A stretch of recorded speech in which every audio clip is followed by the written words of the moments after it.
major wind test on the GoPro 10. It's really windy out here. Wanted to test this little cheap muff I got on Amazon. I don't even know if you can hear me because it is really windy. But if this thing works, this is the way you want to go.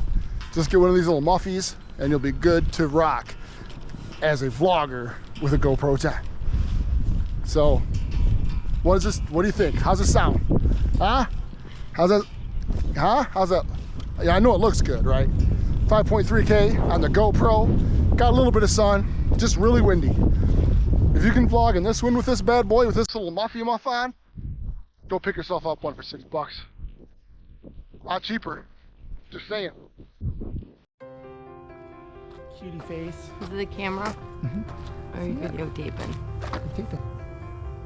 Oh.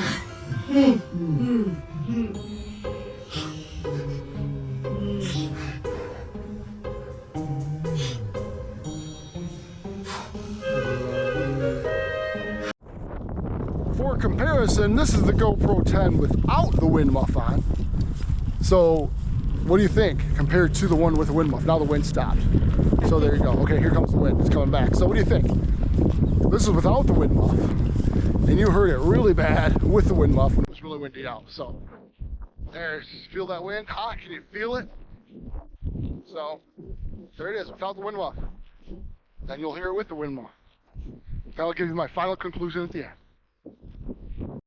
So this is what the wind muff looks like from Amazon. It just slides right over. It was like $6, really cheap.